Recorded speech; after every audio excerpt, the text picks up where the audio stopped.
Good morning.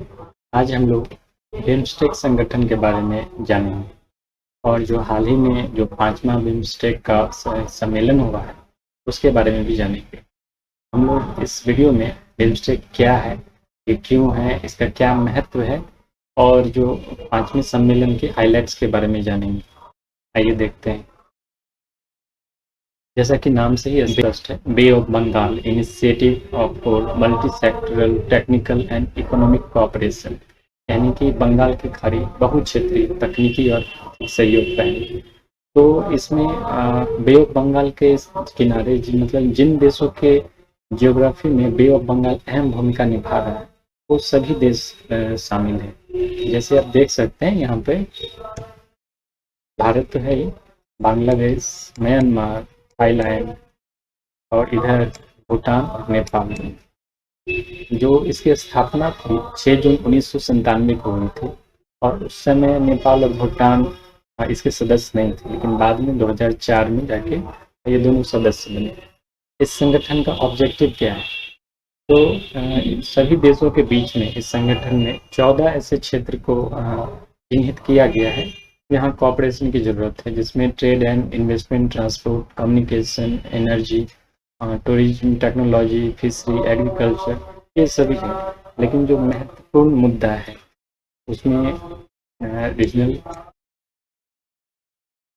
Integration, क्षेत्रीय एकता, maritime security, blue economy और India का नाइबर फर्स्ट पॉलिसी या लोकेस्ट पॉलिसी, क्योंकि इसमें आप देख सकते हैं कि घर से बाहर निकलते ही यही सारे देश हमारे पड़ोसी हैं और ये पहला संगठन है हमारे घर से बाहर, तो इसलिए इसकी प्रायोरिटी काफ़ी बढ़ जाती है। ऑब्जेक्टिव को टेक्निकली पॉइंट ऑफ व्यू से देखा जाए तो जैसे कि बे ऑफ बंगाल इसमें शामिल है और इसके किनारे जितने देश हैं वो शामिल है। तो किसी भी संगठन का जो प्राइम मोटो, प्राइम ऑब्जेक्टिव होता है वो ट्रेड ही होता है। इसमें भी free trade agreement, trade in grouping जो पहला ऑब्जेक्टिव है, यानी कि ये सभी देश संगठित होंगे। अगर कोई बाहर से व्यापार करना चाहता है तो भी इसे एक यूनिट मानकर ही इसमें व्यापार करे। और जो इंट्रा ट्रेड है वो भी फ्री ट्रेड के तहत है। और चूँकि बे ऑफ बंगाल है इसमें कोस्टल शिपिंग इकोसिस्टम को डेवलप करने पे ज़्यादा जोर दिया गया है और इस समिट में भी ज़्यादा जोर दिया गया है। कोस्टल शिपिंग का मतलब है कि जैसे जानते हैं कि 20 नॉटिकल माइल्स तक इस देश का वर्चस्व होता है, इस देश के अधीन होता है। और जो डीप सी में जाने पे हमें काफ़ी एक्सपेंस होता है डीप सी के थ्रू ट्रेड करने में।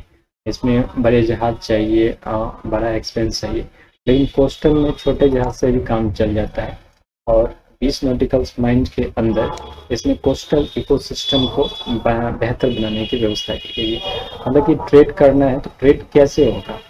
ट्रेड के लिए तो पहले एक रूट तय हो तो कैसे मालों का आवाजाही होगा। तो इसके लिए सबसे कम कीमत पे जो कोस्टल इकोसिस्टम डेवलप होने के बाद कम कीमत पे जो यहाँ ट्रेड पॉसिबल हो जाएगा और जहाज आ जा सकते हैं। इंटरकनेक्टेड इलेक्ट्रिसिटी ग्रिड, जो इलेक्ट्रिसिटी ग्रिड बनाने की व्यवस्था की गई है। चौथा है जो ट्रांसपोर्ट कनेक्टिविटी, यानी कि बाई रोड कनेक्टिविटी हो इसमें। ये जो टेक्निकल ऑब्जेक्टिव है ये, और इस संगठन का जो टेक्निकल ऑब्जेक्टिव है वो ये चार।